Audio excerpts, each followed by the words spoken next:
Welcome to another episode of Hypnotherapy Reflections, from training to practice, and in this case, lecturing. So today we have with us Jill from Newcastle, and Jill is a qualified solution-focused hypnotherapy and trained at our school in Newcastle. We'll explore her journey, the unique insights, both personal and those gained from CPHT, and the powerful impact of solution-focused hypnotherapy. So get ready for an inspiring conversation, highlighting the transformative power of hypnotherapy. So Jill, just tell us who you are, where you're from, where you practice, and any other relevant information. Yeah, so hi everyone, my name's Jill Whitehouse. Like Gary says, I'm based in Newcastle upon Tyne. My practice is called Inspired to Change Newcastle upon Tyne, and I work with people in person. I have a therapy room in my house and I work online as well. And I am currently training to be a lecturer at Newcastle upon Tyne, Clifton Practice Hypnotherapy Training School. One of the things I know about you is that you've just completed your training and you're about to start lecturing full time. So that's really inspiring that you can go from training, being a practitioner, and then into that world of lecturing. So that's lovely. But before we get into that, we want to talk about some levels of your personal journey and what inspired you. What was the first inspiration that brought you to solution-focused hypnotherapy? So that was a really interesting one, Gary, because I was looking to leave my career as a deputy head teacher in a primary school. And I was looking at ways to kind of move my career on. And I'd actually been looking at going into counselling. I'd actually done my first year of the counselling degree. But it just wasn't quite the right fit for me. And I was really kind of searching for something else, didn't know quite what that was. And I actually had a conversation with a counsellor as I was trying to kind of navigate that, leaving a career and having a change. And after a few sessions, she'd said, "Oh, have you heard of solution-focused hypnotherapy?" And I hadn't. So I started to look into it. And oh my goodness me, I was just fascinated right from the start, because I'd always been looking, I realised at the time that I'd been looking for a positive talk therapy, and I'd been looking for a type of therapy that explained why. It was the neuroscience behind what I was reading about. So did lots of research, looked at lots of websites, but then I had a conversation with you. And that's when my life kind of took that brilliant new direction. And I decided to sign up to do the CPHT course in Newcastle the following September.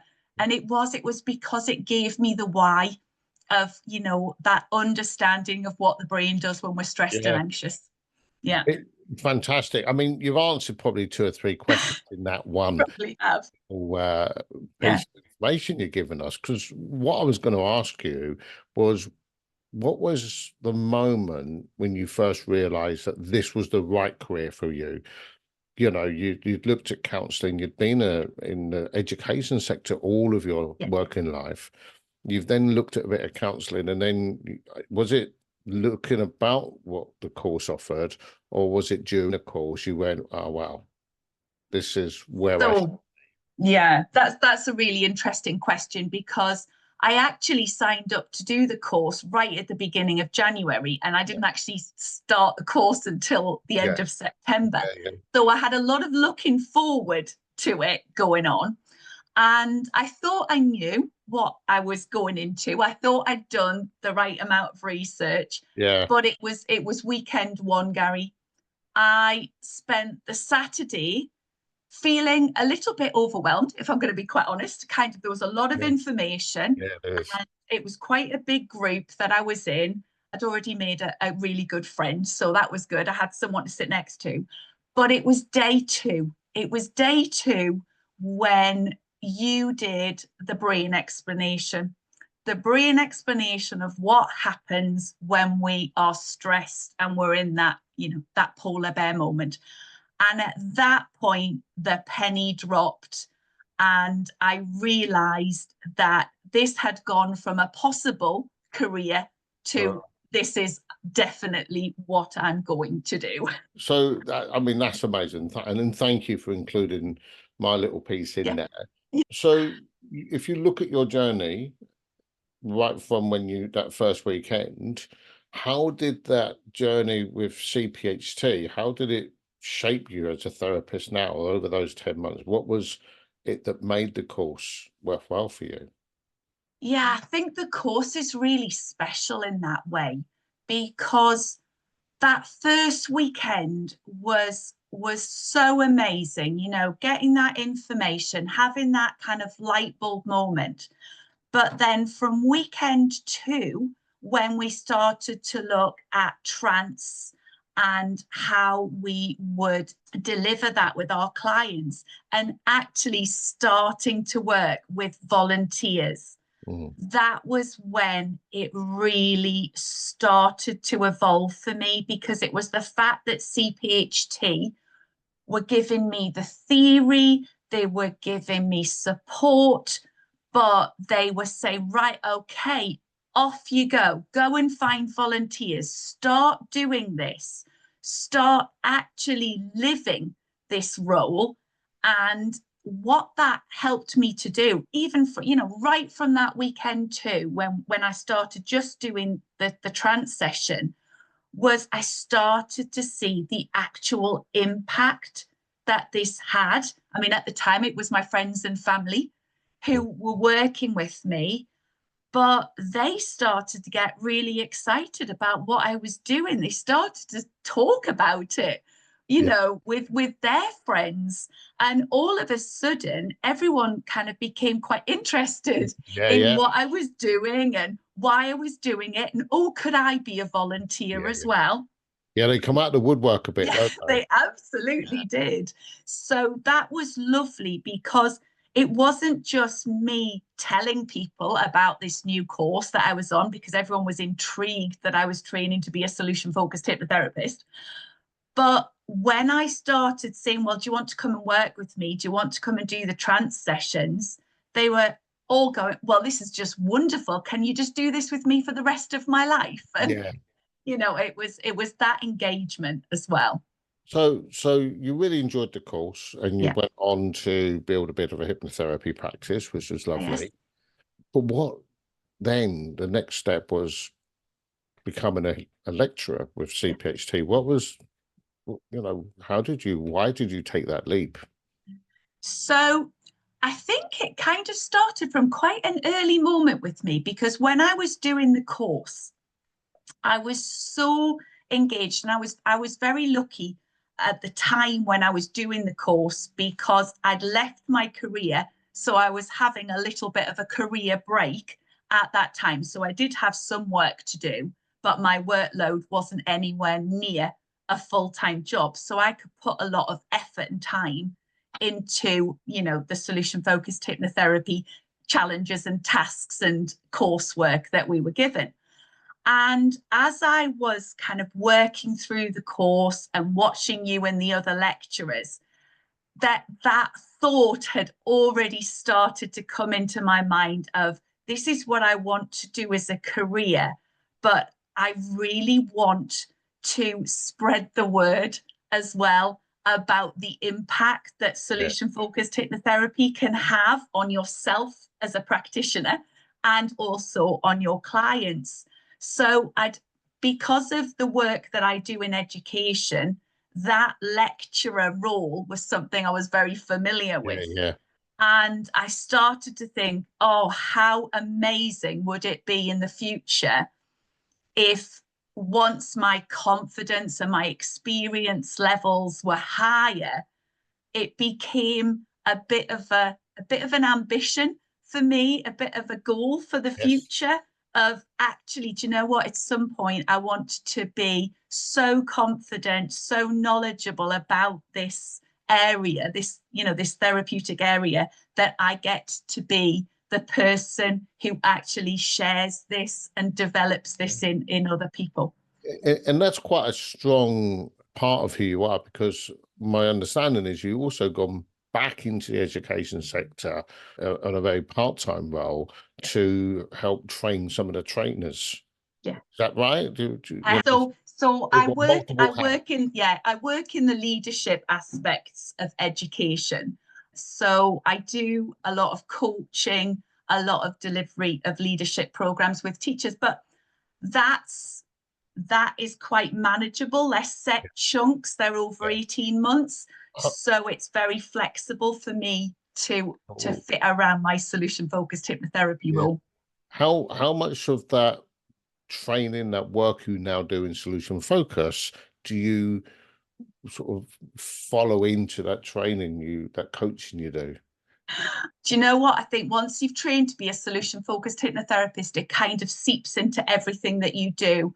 Yeah. So I was always a very positive solution-focused person anyway. I think that's why I was kind of naturally attracted to this role in the first place.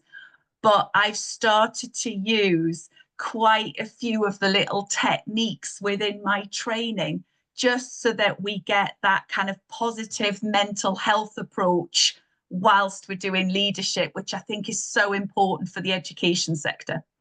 So looking at solution focus as a whole, one of the questions I'd like to ask is, particularly as you're a lecturer now, is in your own words, can you explain what solution focused hypnotherapy is? If you were trying to explain it to somebody who you'd never met before and they were like, oh, what is it?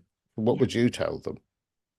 So the way I always approach this is I say that it's a positive talk therapy.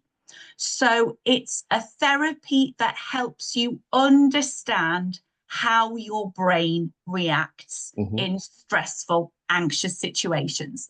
And once you understand that it's your brain trying to keep you safe, then you start to understand that you can develop strategies to stop yourself being overwhelmed by that, those stress hormones, that adrenaline, cortisol. Yeah. And I always talk about the power of trance and the fact that this is in a completely natural state. It's a natural state where we calm our body down so that our brain can switch on and do what it's meant to do. It can do that processing that it really needs to do. And I talk about how the conscious brain and the subconscious brain, all of that lovely learning that we've built up over our whole lives, can connect with each other.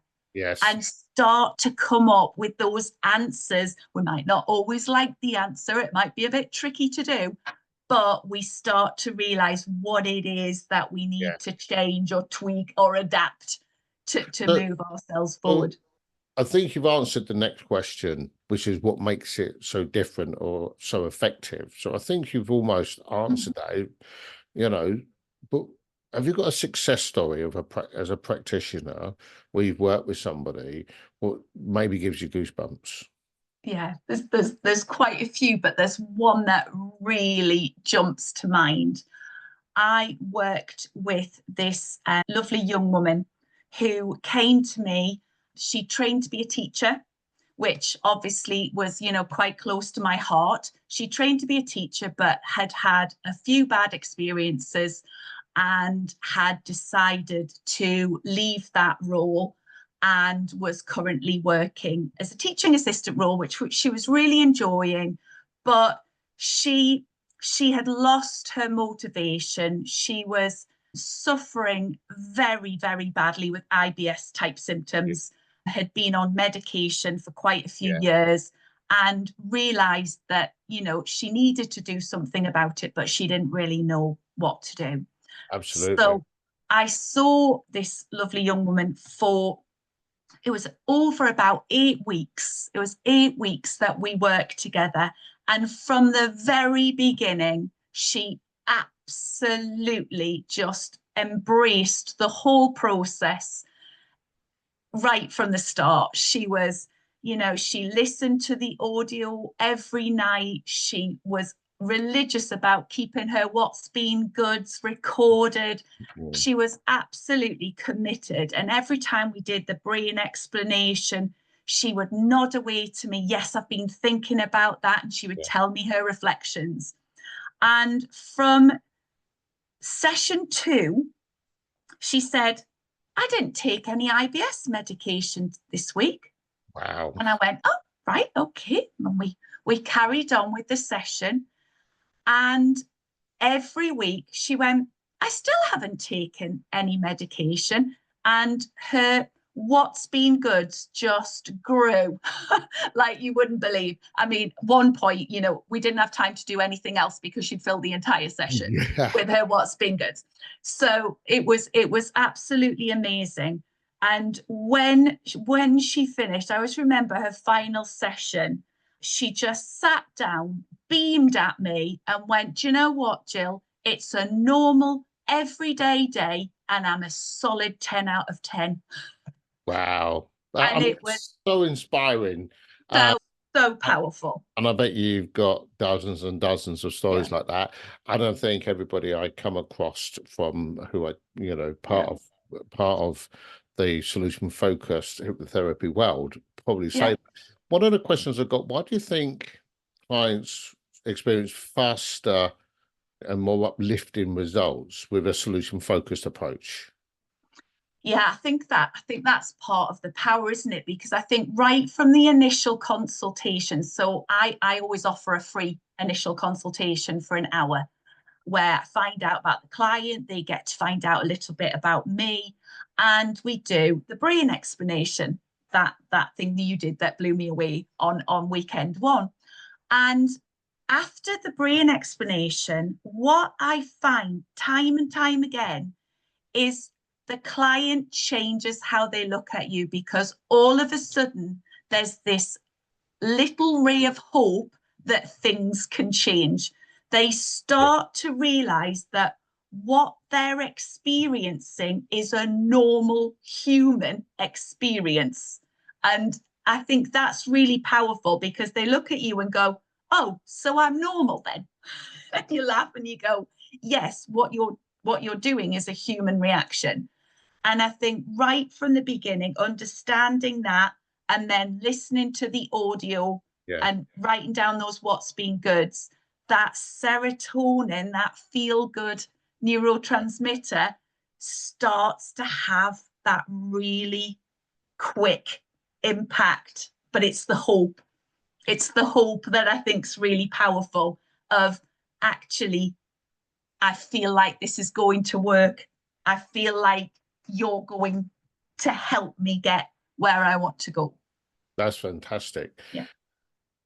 And I think it's really clear how that looking forward makes that big difference. So that's fantastic. So looking at your lecturing, you've now just started your lecturing career. Yes. So far, because you've been involved with us on the lecturing team sort of a fair few months now, and you've now starting about to go all on your own sort of thing.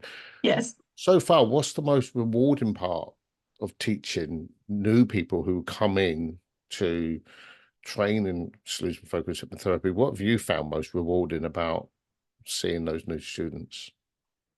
So it's been really interesting, because obviously you get people coming with a very different kind of background, lots of different experiences. Some of them have already got experience of working in mental health. For other people, it's a very new experience. So I think what I've found the most rewarding is being able to deliver the course, but then respond to those individual questions. So everybody needs things explained in a slightly different way.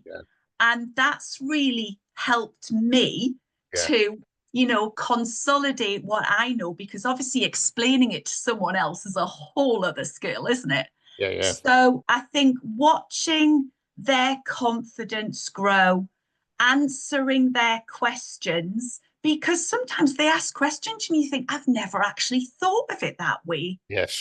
So it's brilliant because yes, they're the students and I'm the lecturer, but we're both learning. Yeah, It's absolutely. such a team approach because we're sharing experiences, and because they're working with clients, on a volunteer basis, and then, half price from month 7, they're getting all of these different experiences as well. So it's that power of sharing those successes, those challenges, and thinking, actually, how would I approach that So compared to how they would? how do you think that helps a student develop confidence early on in their Yeah. training? Yeah, I think that's really important because I think the confidence comes from them knowing that they are working with clients. So what they're doing is they're getting the theory, but then they're getting a chance to put it into practice and then talk to somebody who's been doing it a lot Yeah. longer than them. So saying, oh, I found this, is that normal? and having that communication and that comparison so that it's building up their confidence because they're actually doing it. Yeah, They're absolutely. not just listening to somebody else talking about doing it, they're actually doing it themselves. So what do you think sets, you've done lots of research I have. before you chose our course. You've done a bit of counselling training the first year. You've then, and I know you quite well, so you investigate lots before you make sure you get it right before you choose. So what do you think, now you've done lots of different levels of training with us, that sets CPHT training apart from other hypnotherapy stroke talk therapy courses? Yeah, so I think one of the major strengths that I found with CPHT is that we are constantly, and obviously I'm now part of this, constantly reviewing the course content, constantly reviewing the research, the links that we've got, how that links in with current research. It's such an evolving course, and it has that central core, that Yeah, solution focused hypnotherapy core that is, a non-negotiable, and it's so well structured. But for me, it's knowing that I'm part of an organization that is constantly reviewing what they do, looking to see what's going on around us, and collecting that data about the impact that solution focused hypnotherapy does have on our yeah, clients. cool. So Yeah. what impact, or how important is it that solution focused hypnotherapy, the CPHT solution focused hypnotherapy in particular, is grounded in neuroscience? Yeah. How important do you think that is, the neuroscience side of? Yeah, that's been really important to me. And I think, when it comes down to it, I think that was the deciding factor for me that this was the way I wanted to go. And I found with my clients that actually having that neuroscience explanation within the therapy really reassures them Yeah. that what they're experiencing is normal. Yes. That, because they come to us because in their view something's wrong that they need to change. So actually understanding the science, the neuroscience behind that, is so powerful, because you then go, right, okay, so I have the capacity to change that. The Yes. plasticity of my brain means that I can change Yeah. my behaviors. I'm not changing who I am. I'm just changing how I react to things so I can be the best version of me. Absolutely. And I think that's so powerful. So you've been in practice a fair while now, and how has running your own busy practice? I mean, one of the things we do on the courses is we cover marketing and how to set up your practice and everything during the course. But obviously, when you're out there running your own business, in your own practice. Yeah. How has that impacted or changed your life, both professionally and personally? Has it been, being a hypnotherapist out there in the marketplace, how's that helped you or changed you?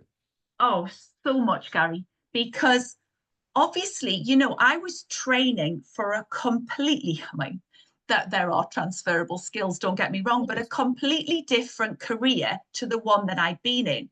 So for 30 years, I had been in an educational setting where all of, the admin business side of it, that was completed by other people. My role was the teaching, the deputy head role, the leadership role. So starting up my own business was absolutely terrifying, if I'm being completely honest with you. So exciting, terrifying in an exciting way. But, when it comes down to it, I had never had to do my own marketing. I'd never had to set up my own website. I'd never had to, do my own accounts. I got a pay packet at the end of every month. Yeah. that was what I was used to doing.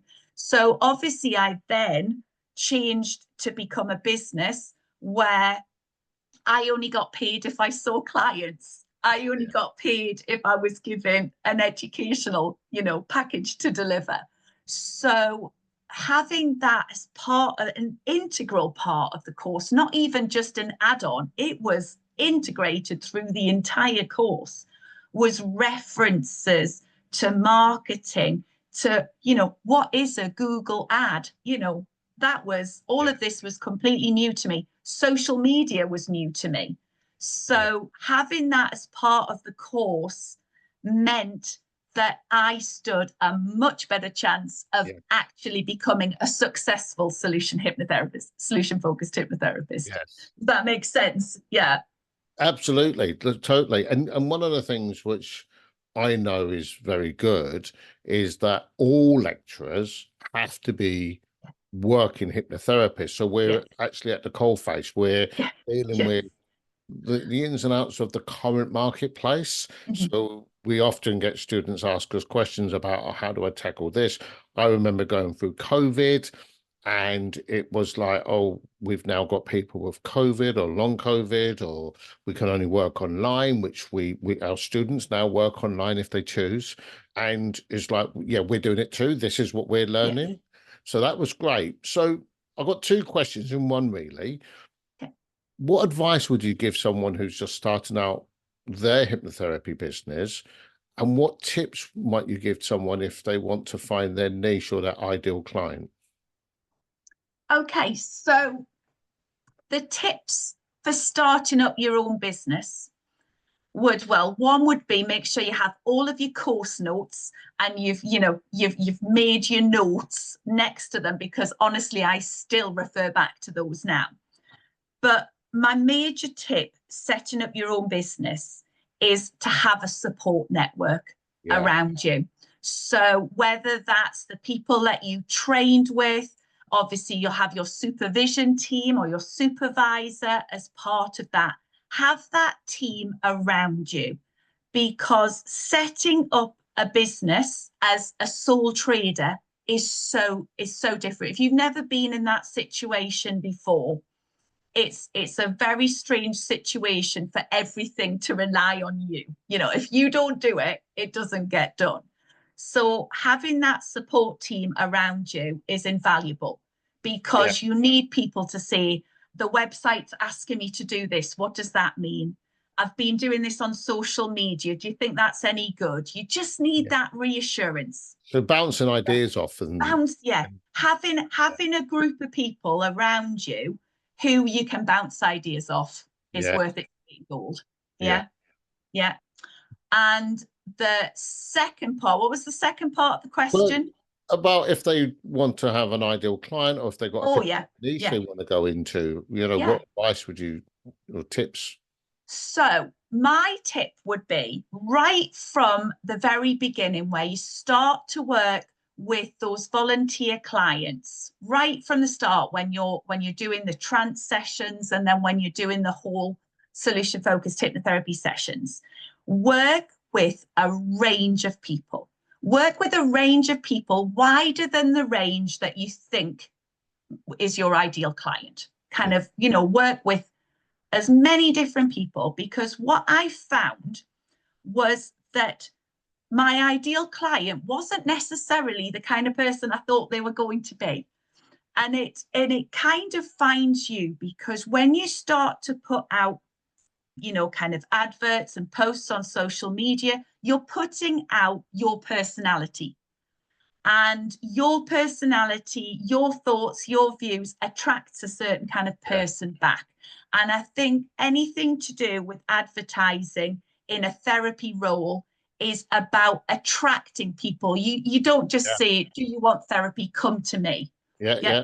It has to be, they have to be drawn to you as someone they feel like they could work with in a therapy type situation. Yeah, absolutely. So I think letting that ideal client evolve and find you is the best way to do it, because I know a lot of people kind of go, oh, I only want to work with this group.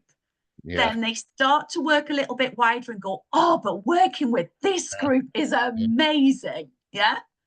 I mean, when I first started out, I thought, I'm not going to work with children. I've been, you know, been a teacher for, 30 years. Oh, that didn't last very long, because I started to work with children, started to work with teenagers, and thought, oh, I absolutely love this. You know, work with adults and absolutely love that as well. So you can have different groups, but I think it's about working with a range of people and finding out who you work really well with, who you connect with. Absolutely. So just to finish off, got a couple of last questions. So from, if you were teaching a group of people, group of students, what would you hope they would take away from your teaching? Not just as a therapist, but as them, as the people they are. What would you hope you inspired them to be? Oh, that's a really interesting question. So I think what I would hope they would take from that kind of relationship is a trust in the solution focused hypnotherapy. So a really deep understanding that they're going to keep looking at, that they're going to keep researching. So really kind of sparking that desire to keep finding out more, to kind of trust in the process and really believe in their clients. Because clients come to you with things that seem quite overwhelming to begin with, but just to have that inner trust that following that solution focused hypnotherapy process will be beneficial. And I think that comes from the communication we have with our students around finding out about their case studies, the volunteers and the clients they've been working with, and really building up that confidence through questions and answers and supervision that makes them confident in their own abilities, but also confident in their client, that their client is able to make those changes through this process. That's what I'd want them to So I've got one last question for you, which I didn't tell you I was going to ask you. Oh dear. So, and I changed it up, but I've got stuck on this one a little bit with a few people I've spoken to.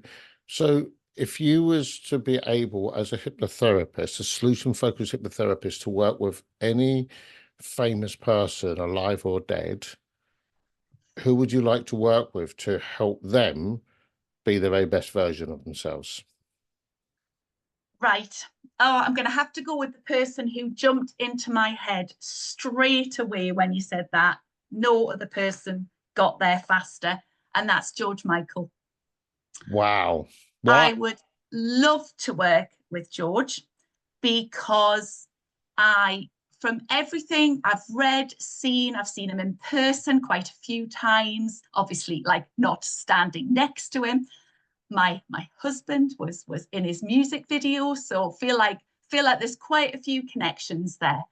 And from everything I've read about and found out about him, I think he was deep down an absolutely lovely person who cared about his friends deeply, and was forced into, or felt he was forced into, living a life that wasn't his true self. He wasn't allowed to be his true self. So I'd love to work with him and celebrate his what's been goods, and hopefully through working with him avoid the way his life ended and be able to enjoy his presence in the world a little bit longer. Fabulous. So thank you so much for being on this little chat. Do you just want to remind everybody, if they wanted to get a hold of you, if they wanted to train with you, or if they wanted to get a hold of you for therapy, what that's all about? Okay, so my name is Jill Whitehouse. You can find me on Facebook or Instagram. I have an Inspired to Change Newcastle upon Tyne Facebook page as well. If you Google Jill Whitehouse Hypnotherapy, you will find a link to my website on the inspiredtochange.biz website. My page is there. All of my contact details are on the page, and I would love to chat to you about solution-focused hypnotherapy and possibly training to be a therapist in the future. We'd love to see you in the Newcastle group, or if you'd like to talk to me about the therapy side of what I do, I'd love you to get in touch as well.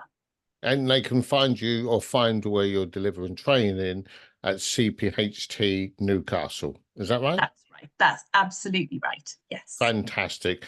Thank you very much, and have a fantastic end of the month. Bye-bye. Thank you very much. Thanks, Gary.